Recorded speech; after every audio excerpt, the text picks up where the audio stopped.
यह कहानी है भारत और कंगारुओं के बीच खेली गई विश्व क्रिकेट के इतिहास में सबसे रोमांचक सीरीज की। जिस तरह की सीरीज न उससे पहले कभी खेली गई और न ही उसके बाद कभी देखी गई। साल 2007 के T20 विश्व कप के सेमीफाइनल में भारत ने कंगारुओं को पराजित करके इस विश्व कप से बाहर किया। साल 2011 के ODI विश्व कप के क्वार्टर फाइनल में एक बार फिर भारत ने कंगारुओं को पराजित करके इस ODI विश्व कप से भी बाहर का रास्ता दिखाया। फिर साल 2013 के मार्च महीने में बॉर्डर गावस्कर ट्रॉफी के टेस्ट सीरीज में कंगारुओं का 4-0 से व्हाइट वॉश करके बिल्कुल खाली हाथ एडिलेड का टिकट कटवाया। भारत ने कोटला टेस्ट 6 विकेट से जीत लिया है और इसके साथ ही इतिहास में पहली बार भारत ने किसी टीम को 4-0 से हराया है। फिरोजशाह कोटला में आखिरी टेस्ट मैच में ऑस्ट्रेलिया को 6 विकेट से भारत ने मात दी है और इतिहास रच दिया है। 43 साल बाद ऑस्ट्रेलिया 4-0 से हारी है। 43 साल बाद ऑस्ट्रेलिया 4-0 से हारी है। 43 साल बाद ऑस्ट्रेलिया 4-0 से हारी। और इसी साल 2013 में कंगारू 7 मैचों की एक ODI सीरीज खेलने के लिए एक बार फिर भारत की धरती पर अपने कदम रख चुके थे। साल 2007 से साल 2013 तक इन पिछले 6 सालों में भारत के सामने अपने बिखरते अस्तित्व को देखते कंगारू और भारत के सामने लगातार अपनी बादशाहत को खोते चले आ रहे कंगारुओं के पास यह एक सुनहरा मौका था भारत को भारत की धरती पर पराजित करके अपने अस्तित्व को एक बार पुनः स्थापित करने का। और 7 मैचों की इस ODI सीरीज का पहला मैच 13 अक्टूबर 2013 को महाराष्ट्र क्रिकेट एसोसिएशन पुणे के इस मैदान पर खेला जाता है। इस पहले ODI मैच में कंगारुओं ने टॉस जीतकर पहले बल्लेबाजी करने का फैसला किया और 304 रनों का एक विशाल स्कोर खड़ा करके भारत को 305 रनों का लक्ष्य दे दिया। और जब टीम इंडिया ने 305 रनों के इस विशाल लक्ष्य का पीछा किया तो पूरी भारतीय टीम महज 232 रन बनाकर ऑल आउट हो गई। इस श्रृंखला के पहले ही मैच में कंगारुओं ने भारत को भारत की ही धरती पर 72 रनों से पराजित करके अपने वर्चस्व को एक बार पुनः स्थापित करने की कोशिश की। भारतीय क्रिकेट टीम हार गई है ऑस्ट्रेलिया से पहला वनडे। 72 रन से ऑस्ट्रेलिया की टीम ने टीम इंडिया को हरा दिया। आपको बता दें टीम इंडिया पूरी टीम 305 रन के लक्ष्य का पीछा करते हुए 232 पर ऑल आउट हो गई।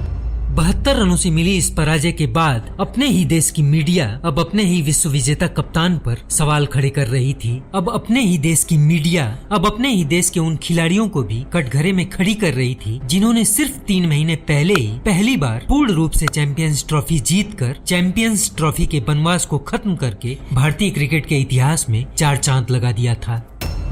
हालांकि हमने साल 2002 में भी चैंपियंस ट्रॉफी जीती थी, लेकिन उस बार हम पूर्ण रूप से विजेता नहीं थे बल्कि हम श्रीलंका के साथ संयुक्त विजेता थे। खैर 7 मैचों की इस ODI सीरीज के पहले ही मैच में भारत को 72 रनों से पराजित करने के बाद कंगारुओं का उत्साह समंदर में आए तूफान और उस तूफान से उठती लहरों की तरह कंट्रोल से बाहर हो रहा था। कंगारू अब भारत में आकर भारत की ही धरती पर खुलेआम भारत को इस सीरीज में 7-0 से पराजित करने की धमकी दे रहे थे। कंगारू अब 2011 विश्व कप के क्वार्टर फाइनल में और बॉर्डर गावस्कर ट्रॉफी में हुई 4-0 की पराजय और उस पराजय से हुए अपने अपमान के बदले के लिए अपनी पूरी ताकत के साथ तैयार थे। अपनी इस जीत से उत्साहित कंगारुओं को लग रहा था कि भारत को भारत की धरती पर पराजित करके अपने बिखरते अस्तित्व की पुनर्स्थापना के लिए इससे बेहतर मौका और इससे बेहतर जगह और कुछ हो ही नहीं सकती है। नमस्कार दोस्तों, आप देख रहे हैं स्टोरी विद सोनू का special episode the story of biggest run chase. इस ODI सीरीज के पहले मैच में 72 रनों से मिली जीत और इस जीत से उत्साहित कंगारुओं को लग रहा था कि भारत के सामने पहले बैटिंग करके 300 से अधिक का लक्ष्य निर्धारित करो और फिर भारत को आसानी से ऑल आउट करके अपनी विजय को सुनिश्चित करो। 16 अक्टूबर 2013 को सवाई मान सिंह स्टेडियम जयपुर के इस मैदान में इस सीरीज का दूसरा मैच खेलने के लिए कंगारू एक बार फिर भारत के सामने थे और अपनी योजना के अंतर्गत कंगारुओं ने टॉस जीतकर एक बार फिर बल्लेबाजी करने का फैसला किया। कंगारुओं की तरफ से फिंच और फिलिप ह्यूज ने पारी का प्रारंभ किया। दोनों बल्लेबाजों को ड्रेसिंग रूम से ही निर्देश था कि जाओ और बेझिझक हर गेंद को बाउंड्री लाइन के बाहर भेजो। लिहाजा इन दोनों बल्लेबाजों ने ईशांत और विनय को अपने निशाने पर लिया 15 ओवर का खेल खत्म हो चुका था और कंगारुओं ने बिना कोई विकेट खोए 66 रन अपने स्कोरबोर्ड पर टांग दिए थे। 16वें ओवर के लिए गेंद एक बार फिर विनय कुमार के हाथों में थी और विनय कुमार की पहली ही गेंद पर एरॉन फिंच ने प्रहार किया और गेंद सीधे 6 रनों के लिए बाउंड्री के पार चली गई।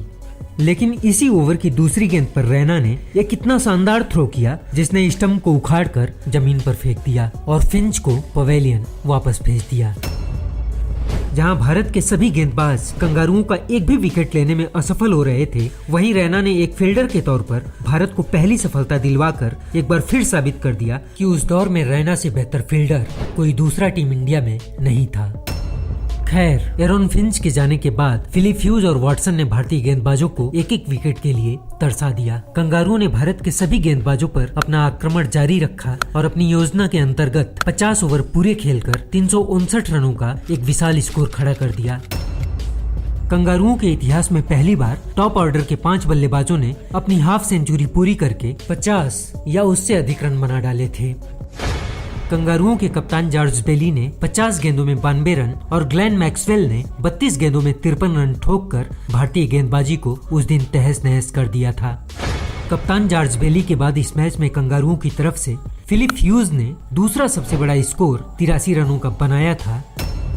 फिलिप ह्यूज ऑस्ट्रेलियाई क्रिकेट में उभरता एक ऐसा सितारा जिसकी चमक से अभी दुनिया रोशन हो ही रही थी कि 27 नवंबर 2014 को यह सितारा मात्र 25 साल की उम्र में इस दुनिया को अलविदा कह गया। 25 नवंबर 2014 को दक्षिण ऑस्ट्रेलिया की ओर से खेल रहे फिलिप ह्यूज को न्यू साउथ वेल्स के तेज गेंदबाज शॉन एबॉट की बाउंसर गेंद हेलमेट के निचले हिस्से में लगकर गर्दन और सर के पिछले हिस्से से टकराई और शॉन एबॉट की वह गेंद लगने के बाद ह्यूज अचेत होकर जमीन पर गिर पड़े। ह्यूज को तुरंत अस्पताल ले जाया गया, लेकिन चोट इतनी गहरी थी कि 2 दिन जिंदगी और मौत से संघर्ष करने के बाद 27 नवंबर 2014 को मात्र 25 साल की उम्र में विश्व क्रिकेट के इस उभरते सितारे ने इस दुनिया को अलविदा कह दिया। खैर, 360 रनों का यह लक्ष्य देखकर अब भारतीय क्रिकेट फैंस की निराशा देखने लायक थी, क्योंकि 360 तो छोड़िए, भारत ने कंगारुओं के खिलाफ कभी 300 का लक्ष्य भी सफलतापूर्वक हासिल नहीं किया था। इससे पहले कंगारुओं ने भारत के खिलाफ 12 बार 300 से अधिक का लक्ष्य दिया था, लेकिन हर बार टीम इंडिया को पराजय का सामना करना पड़ा था। और आज 300 से ऊपर का यह लक्ष्य भारतीय टीम को 13वीं बार मिला था। अब तक के इतिहास में यह दूसरा मौका था जब भारतीय गेंदबाजों ने 359 रन कंगारुओं को लुटा दिए थे। इससे पहले साल 2003 ओडीआई विश्व कप के फाइनल में भी कंगारुओं ने बिल्कुल यही 359 रनों का लक्ष्य भारतीय टीम को दिया था और इस लक्ष्य के दबाव में बुरी तरह से बिखरकर टीम इंडिया ने 2003 विश्व कप का यह फाइनल गंवा दिया था। पूरे विश्व क्रिकेट के इतिहास में 360 या उससे अधिक का लक्ष्य सिर्फ एक बार हासिल किया गया था, जब 12 मार्च 2006 को जोहान्सबर्ग के इस मैदान पर कंगारुओं के द्वारा बनाए गए 434 रनों का पीछा करके 438 रन बनाकर साउथ अफ्रीका ने नया इतिहास लिख दिया था। इतिहास के आंकड़े बता रहे थे कि 360 रनों का यह लक्ष्य टीम इंडिया के पहुंच से बहुत दूर है और 359 रन बनाने के बाद कंगारुओं के हारने की कल्पना करना भी असंभव था। लेकिन भारत के ड्रेसिंग रूम में आज जो कुछ भी चल रहा था वह कंगारुओं और लोगों की समझ से परे था, क्योंकि टीम इंडिया का वह कप्तान महेंद्र सिंह धोनी इतनी बड़ी पराजय को अपने माथे पर लेने के लिए तैयार नहीं था। और वह कप्तान हार भी कैसे मान लेता, जिसके पास शिखर, रोहित, कोहली, रैना और युवराज जैसे योद्धा थे, वह इस युद्ध को इतनी आसानी से कैसे छोड़ देता। क्योंकि साल 2013 ये वो साल था कि टीम इंडिया से तो बाद में निपटो, विपक्षी टीम को सबसे पहले भारत के गब्बर से निपटना पड़ता था। और यह बात टीम इंडिया के कप्तान महेंद्र को अच्छी तरह से पता थी कि जब तक गब्बर मैदान में रहेगा तब तक कंगारू इस मैच में आसानी से रन लुटाते रहेंगे। साल 2013 ये वो साल था जिस साल गब्बर से बड़ा बल्लेबाज पूरी दुनिया में और कोई नहीं था। अगर आपको 2013 की वह चैंपियंस ट्रॉफी याद है तो उस चैंपियंस ट्रॉफी में आधे से ज्यादा का योगदान तो अकेले गब्बर का था, जिस ट्रॉफी की सिर्फ 5 इनिंग में 90 के औसत से 363 रन बनाकर गब्बर टॉप स्कोरर रहे थे।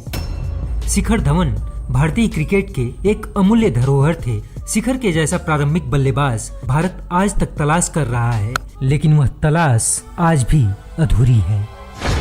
और शिखर के जाने के बाद आज हर भारतीय क्रिकेट फैंस को यह महसूस होता है कि शायद हमने गोल्ड की तलाश में अपना डायमंड खो दिया। शिखर के एक गलत फैसले ने शिखर का करियर और शिखर की जिंदगी दोनों तबाह कर दी। अगर शिखर की यह आंखों में आंसू ला देने वाली कहानी आपको पूरे सच के साथ जाननी हो तो कमेंट बॉक्स खाली है, बता दीजिएगा। खैर, 360 रनों के इस विशाल और ऐतिहासिक लक्ष्य का पीछा करने के लिए जब भारत के दोनों प्रारंभिक बल्लेबाज हिटमैन और गब्बर ड्रेसिंग रूम से निकल रहे थे तो कप्तान महेंद्र सिंह धोनी का इन दोनों बल्लेबाजों को स्पष्ट आदेश था कि जाओ और कंगारुओं को जयपुर की रियासत में इतना दौड़ाओ कि दौड़ते दौड़ते उनकी सांसें फूल जाएं और उनके हौसले टूट जाएं। 360 रनों के इस ऐतिहासिक लक्ष्य का पीछा करने के लिए जब भारत के दोनों प्रारंभिक बल्लेबाज मैदान में आए तो जहां कंगारुओं के खेमे में उत्साह था, वहीं भारतीय खेमा मायूसी के साथ इतिहास के आंकड़ों का आकलन कर रहा था और इतिहास के आंकड़े बता रहे थे कि इस मैच में कंगारुओं की विजय निश्चित है। खैर, हिटमैन और गब्बर ने पहले प्रारंभिक 15 ओवर संभाल कर खेले और बिना कोई विकेट खोए भारत के स्कोर बोर्ड पर 95 रन टांग दिए। 18वें ओवर में रोहित ने 54 गेंदों पर अपना अर्धशतक पूरा किया और 20वें ओवर में शिखर की भी हाफ सेंचुरी आ गई और 20 ओवर की समाप्ति के बाद इन दोनों बल्लेबाजों ने बिना अपना विकेट गंवाए अपने वतन के लिए 128 रन इकट्ठा कर लिए थे। उस दिन कंगारुओं की टोली से निकलकर अलग अलग गेंदबाज आते, लेकिन भारत के इन दोनों बल्लेबाजों के स्टंप और गिल्लियों तक पहुंचने की हिम्मत कंगारुओं के किसी भी गेंदबाज में नहीं होती और देखते ही देखते शिखर और हिटमैन ने मिलकर पहले विकेट के लिए 176 रनों की पार्टनरशिप करके कंगारुओं के खेमे में खलबली मचा दी।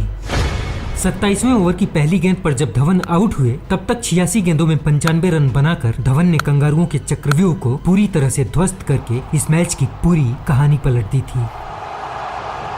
और इस मैच में भारत के लिए सबसे अद्भुत और अविस्मरणीय दृश्य तो तब देखने को मिलता है कि जब 95 रनों पर आउट होने के बावजूद शिखर मुस्कुराते हुए पवेलियन वापस जा रहे थे।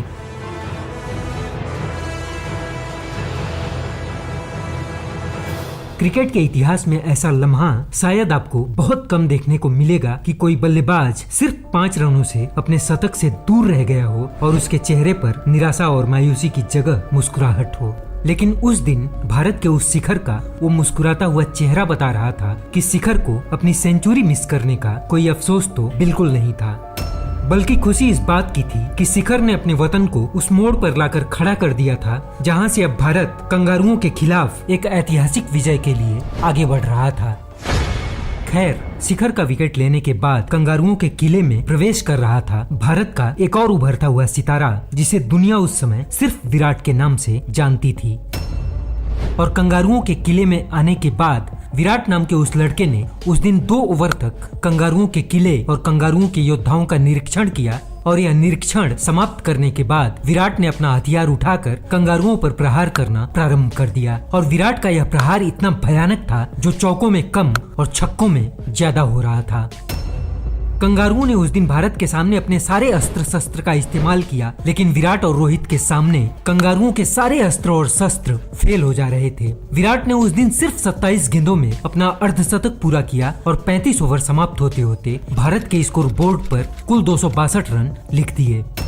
अब भारत को 90 गेंदों में सिर्फ 98 रनों की जरूरत थी। एक तरफ से रोहित का प्रहार और दूसरी तरफ से विराट का आक्रमण। अब कंगारुओं को भागने के लिए यह मैदान छोटा पड़ रहा था। जो कंगारू भारत को 360 रनों का लक्ष्य देकर बेहद जोश के साथ मैदान में उतरे थे, अब उन कंगारुओं का होश ठिकाने आ चुका था। 37वें ओवर में 102 गेंदों पर रोहित का शतक आया। अब 40 ओवर का खेल खत्म हो चुका था और भारत को अब जीत के लिए सिर्फ 40 रनों की जरूरत थी।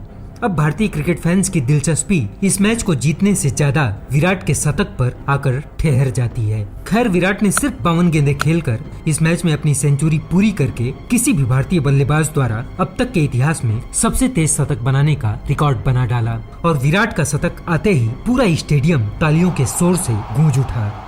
विराट ने इतने शानदार ढंग से इस सेंचुरी को पूरा किया था कि ट्रैक पर चीते की तरह दौड़ते हुए विराट ने सिंगल की जगह डबल चुराए थे और कुल 8 चौकों के अलावा 7 छक्के लगाकर इतिहास में अपना नाम दर्ज कर दिया था। हिटमैन ने भी इस मैच में 123 गेंदों पर नाबाद 141 रनों की पारी खेलकर प्रारंभ से अंत तक इस मैच में अपने पसीने को पानी की तरह बहा दिया था।